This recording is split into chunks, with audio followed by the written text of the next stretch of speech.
Hi everyone, my name is Kylie Rose, and I chose to review the position statement regarding pre-kindergarten, which I'll refer to as pre-K, and kindergarten by NEA Special Committee on Early Childhood Education.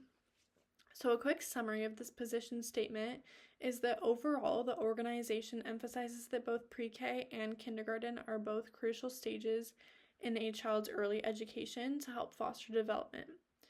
So pre-K should be available to all 3 and 4-year-olds. It should be publicly funded but not mandatory.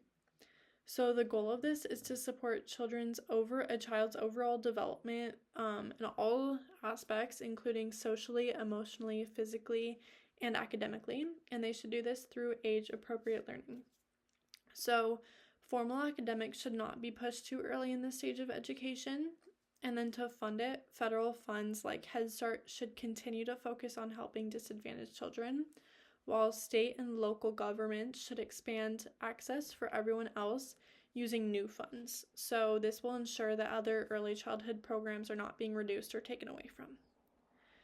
And then regarding kindergarten, this one should be mandatory. And then same as pre-K, it should be free and publicly funded. So, kindergarten should act as the bridge point between home and school for young children. And then overall for both programs, there should be a uniform entrance age, small class sizes, teachers supported by aides, and a full-day class schedule. So all these factors are important for supporting this crucial stage of development. Both pre-K and K programs should use holistic assessments rather than standardized tests, and should employ qualified educators with ongoing professional development. Lastly, parent involvement is also seen as a key to a child's success, and to make this optimal, training programs should be available to prepare them to take an active role in their child's education. So how does this connect to child development theories we've heard about before in other courses, as well as adverse childhood experiences research? So this position statement is strongly supported by child development theories we've talked about before. I found very specific ties to Jean Piaget and Lev Vygotsky's theories. So Piaget's theory emphasizes that young children learn best through hands-on play-based learning that's suited for their specific developmental stage. So this relates to the position statement because both pre-K and kindergarten would focus on a child-centered didactic approach, avoiding curriculum shove-down. So curriculum shove-down means that the expectations from elementary grades will not be pushed down to pre-K and K kindergarten programs in order to foster all areas of a child's development. And then Vygotsky's idea of the zone of proximal development supports the position of small class sizes, including teacher aides. So this is because children learn best when they're guided by supportive adults in their learning environment. So if the class sizes are too large and there's not enough educators in the learning zone, children will not get the support they need and will not be able to succeed.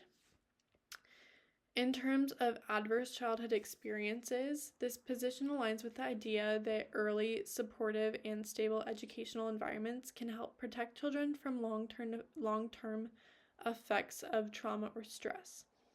So requiring educators to be thoroughly educated and certified helps them be informed on how to implement procedures in their classrooms, as well as recognizing the signs of trauma in students. So implementing individualized assessments, as talked about in the position statement, can help spot early signs of trauma or stress and help inform educators on how they will need to adjust their teaching. Lastly, pre-K and kindergarten programs help support social and emotional development of young children, which can help them build resilience. And then how does this connect to my personal experience? So I have not yet had the opportunity to work in an early childhood setting, but I can see how this position statement connects to my future career as a speech-language pathologist. So understanding the importance of developmentally appropriate play-based learning will be essential in my work with young children, since early language and communication skills are best developed through natural interactions and modeling behavior. The focus on social learning environments in pre-K and kindergarten aligns perfectly with how SLPs support speech and language growth. So this statement's emphasis on small class sizes and classrooms supported by staff would also help create conditions where speech and language differences can be identified early and addressed immediately and effectively. So in my future career, I will commit to a holistic approach, just like the position statement, taking into all accounts of all areas of a child's development is essential for their success. In addition, family involvement connects directly to my future role. I will rely on input from teachers, parents, and guardians so I can get a full picture of the child's communication abilities. Encouraging families to take an active role in their child's development strengthens the progress they will make in speech therapy. And then overall, this position statement supports the same goals that SLPs share, which are providing children with supportive, developmentally appropriate environments where they can thrive both academically and developmentally. So I found this position statement really interesting, and I definitely see how it will connect to my future career, so I'm very glad that I chose to focus on that one. Thank you so much. I hope you learned something.